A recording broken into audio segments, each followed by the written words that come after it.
देहेस्तिमांसुरुधिरे त्यजत्वम। पिताजी, आप जिस शरीर की बात करते हैं कि इस देह को मैं नष्ट कर लूं, पहली बात तो ये ध्यान दीजिए कि देह आपका नहीं है। तो देह क्या है? अस्थि मांस रुधिरे विमत्य। ये देह हड्डी, मांस और रक्त का एक पिंड है। सबसे पहले तो अपने मन से इस अभिमान को त्याग दीजिए कि ये शरीर मेरा है। ये शरीर मेरा नहीं है, ये शरीर तो एक किराए का कमरा है।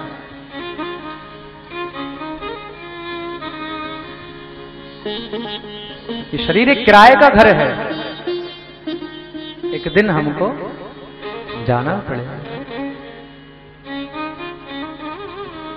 सबसे पहले इसमें क्या है? सबसे अंदर तो हड्डी है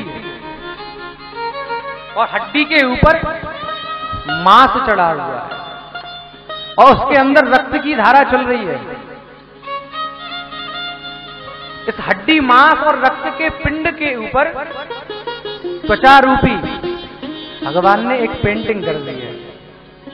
जैसे मूर्ति बनाते हैं ना, ऊपर बिल्कुल पेंट कर देते हैं, तो ये चमड़ी की डेंटिंग पेंटिंग करी है, अंदर तो सब घास फूस है। अगर इस शरीर से ये चमड़ी निकाल दी जाए तो इस शरीर को देख भी नहीं सकते, इतना बीभत्स लगेगा। जिस सुंदरता पर हम आकृष्ट होकर के अपनी जान भी देने को तैयार हो जाते हैं,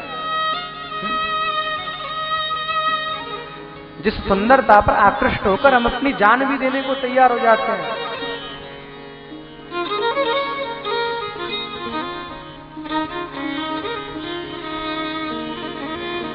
अगर उस सुंदरता में ऊपर से चमड़ी निकाल दी जाए ना, तो उसको देखने लायक भी नहीं रहेगा, इतना बीभत्स होता है। तो शरीर के प्रति जो हमारा मोह है, उस मोह का परित्याग करना। कि जाया सता दिश सदा ममता विमुंच। जाया सता, आप सोचते हैं मेरी पत्नी है, ये मेरे पुत्र हैं, ये मेरे बांधव हैं, तो कोई किसी का नहीं है। आज जो आपको पापा पापा कह के बुलाते हैं, बाबूजी बाबूजी कह के बुलाते हैं, माँ माँ, भाई भाई, दीदी दीदी, हैं?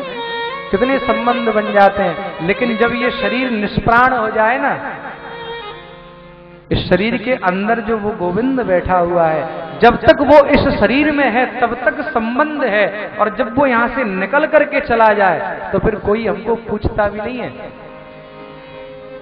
जब तक हम जिंदे हैं हमारी खूब सेवा हो रही है, मरने के बाद देखा है किसी को संभाल के रखते हुए? उसके बाद तो इसको जितनी जल्दी